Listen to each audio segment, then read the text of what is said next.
আসসালামু আলাইকুম। অষ্টম শ্রেণীর প্রিয় শিক্ষার্থী বন্ধুরা, আগামীকালকে তোমাদের স্বাস্থ্য সুরক্ষা বই প্রশ্নের সমাধান এখন আর দেওয়া হয়তো বা সম্ভব হবে না। যদি আমরা প্রশ্নের পেয়ে থাকি তাহলে সমাধানের সাথে সাথে তুলে ধরবো।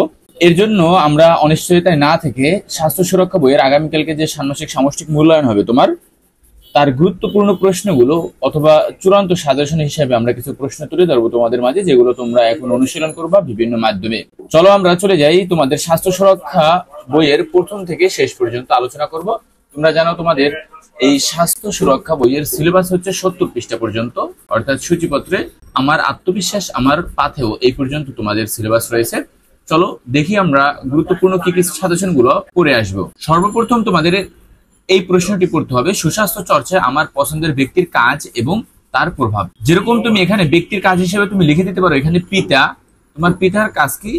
সংসারের প্রতি বা পরিবারের প্রতি দায়িত্ব ও নিষ্ঠার সাথে কর্ম পালন। এটা হচ্ছে তোমার বাবার কাজ। এই কাজ তোমাকে কিভাবে এই কাজ কিভাবে তোমাকে প্রভাবিত করে?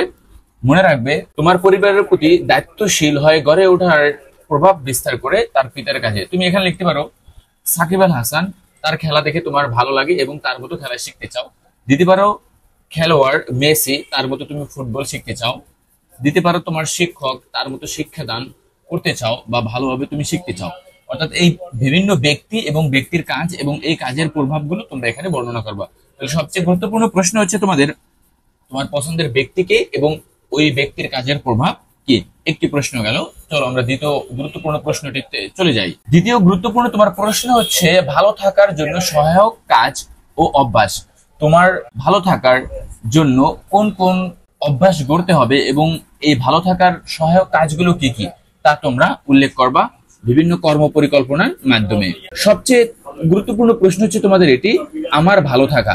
মনে রাখবা, আমার ভালো থাকা ক্লাব গঠনের মাধ্যমে কিভাবে তুমি নিজেকে ভালো রাখতে পারো অথবা তোমার ভালো থাকার সহায়ক উপাদানগুলো কি কি বিস্তারিত আলোচনা করো।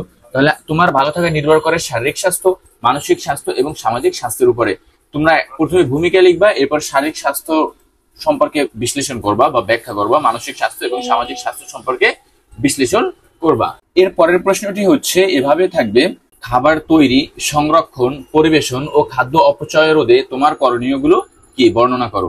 মনে রাখবা, এভাবে খাদ্য তৈরি, পরিবেশন, সংরক্ষণ ও অপচয় রোধে তোমার করণীয়গুলো আলোচনা করো। এবং শারীরিক ফিটনেস, এই অধ্যায় থেকে তোমাদের পরীক্ষা আসতে পারে শারীরিক ফিটনেস কিভাবে তোমাকে সুস্থ রাখে সে সংক্রান্ত আলোচনা করো। এরপরে এরপরে শারীরিক ফিটনেসের জন্য যে দম বৃদ্ধি, সমন্বয়, নমনীয়তা, গতি এবং শক্তি, এই সংক্রান্ত আলোচনা তোমরা অনুশীলন করে যাবে। আর গুরুত্বপূর্ণ প্রশ্ন হচ্ছে সাপে কাটলে, পানিতে পড়লে করণীয়গুলো কি তা আলোচনা করো। এইগুলো যদি তুমি আলোচনা করে যাও, কালকে তোমাদের স্বাস্থ্য সুরক্ষা বইয়ের যে প্রশ্ন হবে আশা করি তোমরা উত্তর দিতে পারবে। আজকে এখানেই শেষ, পরবর্তী ভিডিওতে আবার তোমাদের সাথে দেখা হবে।